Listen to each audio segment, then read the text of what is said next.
रश्मि की उम्र यही कोई 20-22 साल की होगी। 2 साल पहले बस दुर्घटना में उसके माता पिता का देहांत हो चुका था। उसका इस दुनिया में अपना कहने वाला कोई भी नहीं था। रश्मि को पढ़ने का बहुत शौक था। उसके पिता उसे कलेक्टर बनाना चाहते थे। उन्होंने रश्मि की पढ़ाई में कोई कसर नहीं छोड़ी, मगर उनकी अचानक हुई मौत से जैसे रश्मि के सारे सपने बिखरने लगे। घर में जो कुछ भी जमा पूंजी बची थी, उससे रश्मि ने किसी तरह अपने कॉलेज की पढ़ाई पूरी की। उसके मन में अभी भी कलेक्टर बनने का सपना फल फूल रहा था, मगर पैसे की समस्या मुंह बाए खड़ी थी। पर रश्मि ने भी हार नहीं मानी। अपनी कलेक्टर की पढ़ाई जारी रखने के लिए उसने एक घर में खाना बनाने और बर्तन मांजने की नौकरी कर ली। जब उसके दोस्तों ने कहा, अरे रश्मि, तू पढ़ी लिखी ग्रेजुएट होकर अब बर्तन मांजने और खाना बनाने का काम करेगी? कोई भी काम छोटा या बड़ा नहीं होता, और फिर ये काम मैं अपना जीवन गुजारने के लिए नहीं, बल्कि अपने सपने को पूरा करने के लिए कर रही हूं। फिर रश्मि ने काम शुरू कर दिया। दिन भर वो जी तोड़ मेहनत करती और शाम को घर आकर पढ़ाई करती। जहां वो काम करने जाती थी, वहां से उसका घर करीब 5 मील पर था। तेज चलने पर भी 9 बजे रात से पहले घर नहीं पहुंच पाती थी। रात को लालटेन के सामने थकी हारी पढ़ने बैठती और ना जाने कब सो जाती, उसे पता ही नहीं चलता। उस पर इतना जी तोड़ काम करने के बाद भी उसकी कमाई इतनी नहीं हो पाती थी कि वो तैयारी के लिए सारी किताबें खरीद पाती। कोचिंग करना तो दूर की बात थी। फिर भी रश्मि हिम्मत नहीं हार रही थी। जिस घर में रश्मि काम करती थी, उस घर का बेटा अमित भी यूपीएससी की तैयारी करता था। एक दिन काम करते हुए रश्मि ने अपनी मालकिन से पूछा, माँ जी, क्या अमित भैया भी यूपीएससी की तैयारी कर रहे हैं? हाँ, पर तुझे उससे क्या? तू अपना काम कर। बड़ी आई इंक्वायरी करने वाली कि कौन क्या पढ़ रहा है। मालकिन की बातें सुन रश्मि ने जल्दी जल्दी अपना काम निपटाया और घर जाने को तैयार हुई। तब मालकिन ने कहा, कल जरा जल्दी आना, कुछ मेहमान आने वाले हैं घर पर, उनका खाना बनाना है। तेरे जो एक्स्ट्रा पैसे लगेंगे मैं दे दूंगी। माँ जी, मुझे पैसे नहीं चाहिए। अगर अमित भैया की पुरानी यूपीएससी की किताबें मुझे मिल जाए तो बड़ी मेहरबानी होगी। तभी अमित वहां आ जाता है। रश्मि की आखिरी बात उसके कानों में पड़ जाती है। वो उसका मजाक उड़ाते हुए कहता है, अच्छा, तो तू कलेक्टर बनेगी हैं? अरे औकात में रह अपनी। तुझे पता भी है कि यूपीएससी क्या चीज है? अच्छे अच्छों को नानी याद आ जाती, नानी। तेरे जैसे लोग कलेक्टर बनने लगे तो हो गया देश का उद्धार। अमित की बात पर उसकी मां भी जोर से हंस पड़ी। रश्मि दुखी मन से वहां से निकल पड़ी। इस बात ने उसे थोड़ा दुखी तो किया, मगर उसके हौसले को तोड़ नहीं पाई। चाहे कितना भी मजाक उड़ा ले मेरा, मैं तो अपने सपने को पूरा करके ही दम लूंगी। आज से मैं 10-10 घंटे पढ़ूंगी। अब चैन से उसी दिन सोऊंगी जब मेरा सपना पूरा हो जाए, और अगर मैं इस सपने को पूरा करने के लिए मर भी गई तो वही सही। रश्मि ने ठान तो लिया, मगर किताबों की समस्या अभी भी हल नहीं हुई थी। अगले दिन वो फिर काम पर गई। वहां उसने सारे मेहमानों का खाना बनाया, और जब सब मेहमान खा पी कर चले गए, तब वो मालकिन के पास गई और बोली, माँ जी, सारा काम हो गया। आपने कहा था कि आप कुछ एक्स्ट्रा पैसे देंगी। अगर कुछ पैसे मिल जाएं तो मैं उनसे किताब खरीद लूंगी।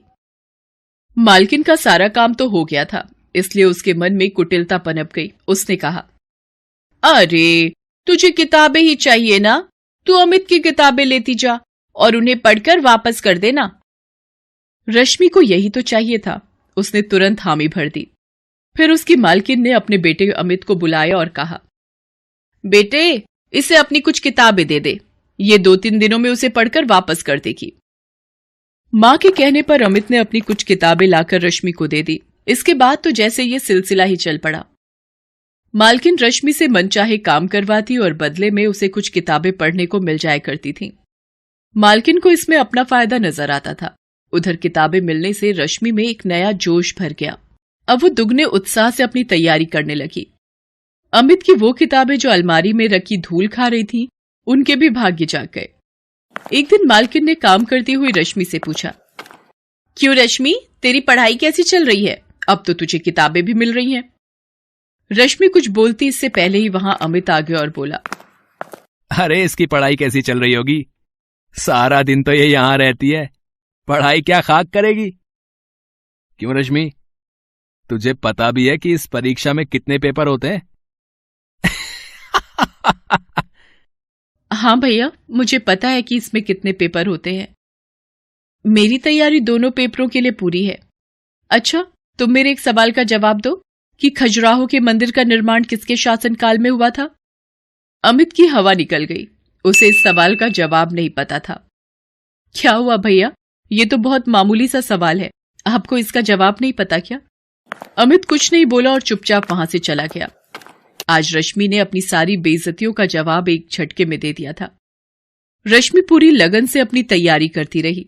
उसने पूरी परीक्षा का सिलेबस परीक्षा से 2 महीने पहले ही खत्म कर दिया। निश्चित समय पर परीक्षाएं हुई और रश्मि ने आसानी से प्री एग्जाम निकाल लिया। उधर अमित अपनी तमाम कोशिशों के बावजूद भी इसमें सफल नहीं हो पाया। रश्मि ने प्री की अपनी सफलता की बात किसी को नहीं बताई।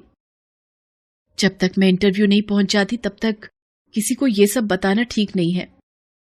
इस तरह लगातार परिश्रम करते करते रश्मि ने मेंस की परीक्षा भी पास कर ली। अब सिर्फ इंटरव्यू देना बाकी रह गया था।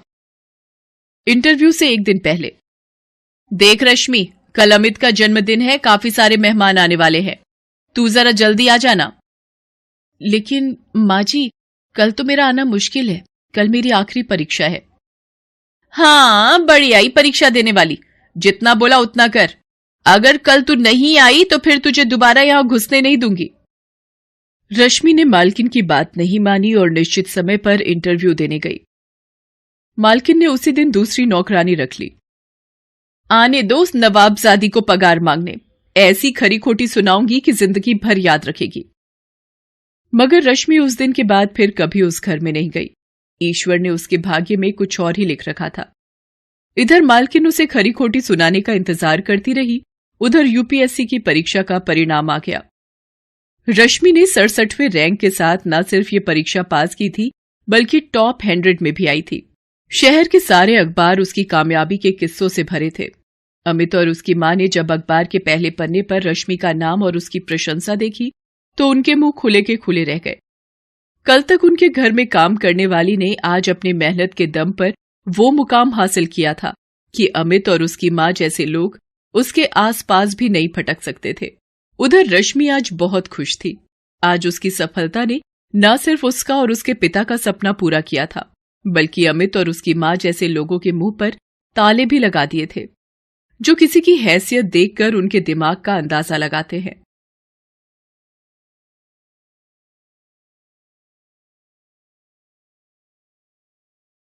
ये कहानी है दीपलाल की। 3 साल पहले वो अपने परिवार के साथ गांव छोड़कर शहर आ गया था। उसके परिवार में उसकी पत्नी कमला और 6 साल की बेटी मीना थी। दीपलाल एक ठेकेदार के नीचे काम करता था और बस स्टैंड के पास ठंडे पानी का ठेला लगाया करता था। ठंडा पानी, ठंडा पानी, ठंडा पानी, गर्मी को दूर भगा लो, ठंडे पानी से अपनी प्यास बुझा लो। 2 रुपए, 2 रुपए, 2 रुपए, सिर्फ 2 रुपए। चिलचिलाती गर्मी है, सड़कें लगभग सुनसान हैं। इक्का दुक्का लोग ही आ जा रहे हैं। 1-2 ग्राहक भी उसकी दुकान में पानी पीने आते हैं और पानी पीकर चले जाते हैं। लेकिन दीपलाल अपनी आवाज लगाना नहीं छोड़ता। थोड़ी देर में एक हाथ रिक्शे वाला जिसका नाम जगन है, वो उसके पास आता है और अपना पसीना पोंछते हुए कहता है, अरे दीपलाल, फटाफट ठंडा पानी पिला दे यार भाई। ये ले जगन, ये ले। काम बहुत मंदा है दीपलाल। इस कोरोना बीमारी के कारण लोग बहुत कम नजर आ रहे हैं भाई। बहुत बुरा हाल है जगन भैया। सुबह से मात्र 20 रुपए कमाए हैं। कुछ समझ नहीं आ रहा, ऐसे में घर कैसे चलेगा। सुनना, कुछ पैसे उधार देना यार, अगले महीने लौटा दूंगा। अरे सबका बुरा हाल है दीपलाल। मेरे पास ये देख, मात्र 50 रुपए है। इसी में दाल और चावल खरीद कर ले जाना है। मैं तो सुन रहा हूं कि फिर से लॉकडाउन लगने वाला है। अरे शुभ शुभ बोल यार, ऐसा हुआ तो सड़क पर आ जाएगा मेरा पूरा परिवार। तभी एक ग्राहक उसकी दुकान पर आया। वो मोबाइल से बातें करते हुए दीपलाल से पानी मांगता है और वो फोन पर बातें करने लगता है। अरे तुम भी कमाल करती हो, टीवी नहीं देखा क्या? 2 दिन बाद फिर से लॉकडाउन लग जाएगा। तुम सारे जरूरी सामान की लिस्ट भेज दो, मैं शाम को सब लेता आऊंगा। दीपलाल ने जैसे ही ग्राहक के मुंह से लॉकडाउन की बात सुनी, उसका कलेजा मुंह को आ गया। ना तो घर में 2 दिन से अधिक का राशन था और ना ही इतने पैसे थे कि वो कुछ दिनों का राशन खरीद ले। शाम को जब वो घर लौटा तो उसने अपनी पत्नी से ये बात बताई। लॉकडाउन की बात सुनकर उसका चेहरा भी उतर गया। हे भगवान, फिर से लॉकडाउन, अब क्या करेंगे हम लोग? मेरी कुछ समझ में नहीं आ रहा कमला। हम गरीबों की भगवान वैसे ही हमेशा परीक्षा लेते रहते हैं। इस बीमारी ने तो लगता है हम गरीबों को भूखे मारने का सोच लिया है। रात को सोते वक्त दीपलाल फिर से अपनी पत्नी से बातें करता है। कमला, घर में खाने की चीजें लगभग खत्म हो गई हैं। लॉकडाउन के बाद तो काम भी ठप ही हो जाएगा। मैं सोचता हूँ हम सब गांव लौट चलते हैं। कम से कम वहां रिश्तेदार हैं, अपने जानने वाले लोग हैं, वो कुछ ना कुछ मदद तो करेंगे ही। और वैसे भी यहाँ भूखे मरने से अच्छा है कि अपने गांव में अपनों के बीच जाकर रहें। और अगर किस्मत में मौत ही लिखी होगी तो अपनों के बीच अपनी मिट्टी में जाकर मरेंगे। लेकिन जाएंगे कैसे? अपना गांव तो यहाँ है नहीं, पूरे 1500 किलोमीटर दूर है। टिकट के पैसे भी तो नहीं है अपने पास। अरे तू उसकी फिक्र मत कर, मैं कुछ ना कुछ जुगाड़ करता हूँ। दीपलाल अगले दिन ठेकेदार के पास गया। उसका पानी का ठेला उसे वापस किया और 15 दिन जो उसने काम किया था उसके पैसे मांगे। उसके 900 रुपए बनते थे, लेकिन ठेकेदार ने उसे 300 रुपए ही दिए। जब दीपलाल ने उसका कारण पूछा तो उसने बोला, अभी बहुत मंदी है। दीपलाल को बहुत गुस्सा आया, क्योंकि वो अपनी मेहनत की कमाई मांगने गया था। कोई भीख तो नहीं मांग रहा था ठेकेदार से। वो चुपचाप अपने घर लौटने लगा। ये बड़े लोग बहुत बेईमान होते हैं, हमारी मेहनत का पैसा रख लेते हैं, लेकिन अफसोस भगवान इन्हें ही अमीर बनाता है। कभी कभी तो लगता है कि भगवान सिर्फ अमीरों के लिए है, हम गरीबों के लिए नहीं। दीपलाल अपने में ही खोया चला जा रहा था। उसके घर के रास्ते में ही रेलवे स्टेशन आता था। अचानक रेलवे स्टेशन के बाहर उसकी नजर गई। वहां हजारों लोगों की भीड़ दिखाई दी। किसी ने हाथों में बक्सा तो किसी ने सिर पर पोटली रख रखी थी। उनमें से कई लोगों को वो जानता था। वो उसकी तरह ही प्रवासी मजदूर थे जो अपने अपने गांव से इस शहर में कमाने के लिए आए थे, लेकिन अब लॉकडाउन के डर से अपने घर वापस लौट रहे थे। तभी उस भीड़ में उसे जगन अपनी बीवी के साथ दिखाई दिया। दीपलाल भाई, बहुत भीड़ है यहाँ। पिछले 7 घंटे से टिकट के लिए खड़ा हूँ, लेकिन ना तो लाइन बढ़ती है और ना ही ये भीड़ कम होती है। लेकिन घर तो जाना ही है भैया, यहाँ रहकर क्या करेंगे भाई बताओ। हजारों की भीड़ और जगन की बात सुनकर दीपलाल ने मन ही मन एक फैसला लिया। सबसे पहले तो उसने बिस्किट के 15 पैकेट खरीदे, थोड़ा चूरा खरीदा और घर पहुंचा। वो जैसे ही घर में उसने प्रवेश किया, उसकी बेटी मीना उसके गले से लिपट गई। बाबा आ गए, पापा आ गए। फिर उसकी नजर बहुत सारे बिस्किट के पैकेट पर पड़ी। वो और भी खुश हो गई। बाबा, इतने सारे बिस्किट, सारे मेरे लिए हैं क्या? हाँ, लेकिन इसे अभी नहीं खाना है, इसे रास्ते में खाना है। हम लोग गांव जा रहे हैं। गांव? हाँ बाबा, चलिए ना, गांव मुझे बहुत अच्छा लगता है। वो ये कह ही रहा था कि उसकी पत्नी कमला आ गई। पैसों का इंतजाम हो गया जी, टिकट मिल जाएगा क्या? कमला, रेलवे स्टेशन, बस स्टैंड, यहाँ तक कि सड़कों पर हजारों की भीड़ खड़ी है, जो हर पल बढ़ती ही जा रही है।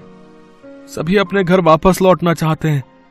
ऐसे में हम भी वहां गए तो न जाने कितने घंटे हमें वहां इंतजार करना पड़ेगा। तो फिर कैसे जाएंगे? तब दीपलाल ने अपने घर में लगी साइकिल की ओर इशारा किया। मीना साइकिल की आगे वाली सीट पर बैठी और कमला पीछे। जो भी थोड़ा मोड़ा सामान था, कमला ने उसे पोटली में बांध कर रख लिया। दीपलाल साइकिल से ही अपने गांव की ओर चल पड़ा। कड़ी धूप में दीपलाल साइकिल चलाए जा रहा था। पसीने से उसका शरीर तरबतर हो गया था, पांव दुख रहे थे, लेकिन उसे तो अपने गांव जाना था। रास्ते में मीना और कमला दोनों को जोरों की भूख लगी, तो दीपलाल ने साइकिल को एक पेड़ के नीचे खड़ा किया। सबसे पहले तो सबने साथ लाए बोतल से पानी पिया, फिर थोड़ा चूरा खाया। मीना बिस्किट खाते खाते पूछ रही थी, बाबा, हम कितनी देर में अपने गांव पहुंच जाएंगे? मुझे ना बहुत धूप लग रही है। उसकी बात सुनकर कमला ने पोटली से एक साड़ी निकाली और उसे 3 टुकड़ों में फाड़ा। एक मीना के सिर पर, एक दीपलाल के सिर पर और एक से खुद का सिर ढक लिया। दीपलाल एक बार फिर से अपने परिवार को लेकर निकल पड़ा। रात को सड़क किनारे ही वे सो जाते। सुबह दीपलाल फिर से निकल पड़ता। रास्ते में कहीं नल दिखता तो पानी की बोतल भर लेता, क्योंकि गर्मी बहुत ज्यादा थी और तीनों को प्यास भी खूब लग रही थी। 3 दिन बीत गए। दीपलाल लगातार साइकिल चला रहा था। उसकी हिम्मत जवाब दे रही थी, हे ईश्वर, कुछ कर नहीं सकता तो कम से कम धूप तो कम कर दे। देख नहीं रहा कितनी गर्मी है। हमें गांव पहुंचना है ईश्वर, थोड़ी तो दया दिखा। गर्मी के कारण उसका सिर भी चकरा रहा था, लेकिन वो किसी भी तरह अपने घर पहुंचना चाहता था। इस बीच साथ लाए सारे खाने पीने की चीजें खत्म हो गई। मीना बार बार भूख भूख कह रही थी, लेकिन रास्ते में ना तो कहीं कोई दुकान खुली थी और ना ही जेब में पैसे थे जिससे वो कुछ खरीद पाता। रास्ते में पानी की बोतल भरता और वही खुद भी पीता और मीना को पिलाता। काश पानी से लोगों की भूख मिट जाती तो लोगों की बहुत बड़ी समस्या हल हो जाती। इस बीच चौथे दिन रास्ते में उसे पुलिस वालों की गाड़ी लगी दिखी। एक पुलिस वाले ने उसे रोका और डांटते हुए कहा, अरे अरे, कहाँ चल दिया इस तरह? तुझे पता नहीं लॉकडाउन लगा है? अपने गांव जा रहा हूँ साहब। गांव? कहाँ है तेरा गांव? अभयपुर है साहब। मजाक करता है तू हमसे? अभयपुर यहाँ है? अरे यहाँ से 800 किलोमीटर दूर है अभयपुर। साहब, बस ट्रेन सभी जगह बहुत भीड़ है, पैसे भी जेब में ना के बराबर है, तो क्या करता साहब, इसलिए साइकिल से ही अपने गांव जाने के लिए निकल पड़ा। पुलिस वाले को उसकी बात पर अब भी विश्वास नहीं हुआ और उसने गुस्से में आकर उसे एक डंडा मार दिया। वो दूसरा डंडा मारने वाला था कि उसने देखा कि कोई उसके पैर पकड़कर बैठा है। वो मीना थी। साहब, मेरे पापा को मत मारिए ना, वो झूठ नहीं बोल रहे हैं। हम अपने गांव ही जा रहे हैं। पिछले 4 दिनों से वो लगातार साइकिल चला रहे हैं। वो बहुत थक गए हैं। भगवान के लिए उन्हें मत मारिए ना। ये कहकर मीना बेहोश हो गई। लगातार भूखे रहने और गर्मी के कारण उसका ये हाल हुआ था। पुलिस वाले को मीना की यह हालत देखकर उस पर दया आ गई। पहले तो पानी के छींटे से उसे जगाया, फिर पूरे परिवार को पुलिस वालों ने भरपेट खाना खिलाया। साहब, आप लोगों का एहसान मैं जिंदगी भर नहीं भूल पाऊंगा।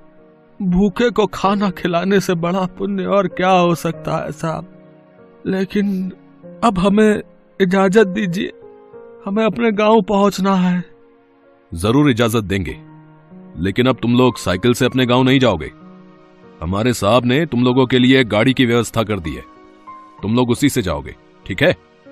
ये सुनकर दीपलाल और कमला फूट फूट कर रोने लगे। मीना की भी आंखों में आंसू थे। अगले दिन वे अपने गांव पहुंच गए। गांव के पेड़, वहां की मिट्टी, वहां की हवा, सबने उनका स्वागत ऐसे किया जैसे कोई बिछड़ा हुआ फिर से वापस लौट आया हो। दीपलाल ने अब कभी भी गांव से बाहर ना जाने का सोचा। वो वहीं सब्जियां उगाने लगा। कमला भी उसकी मदद करती। वे सभी अपने गांव वापस आकर बहुत खुश थे। Thanks for watching.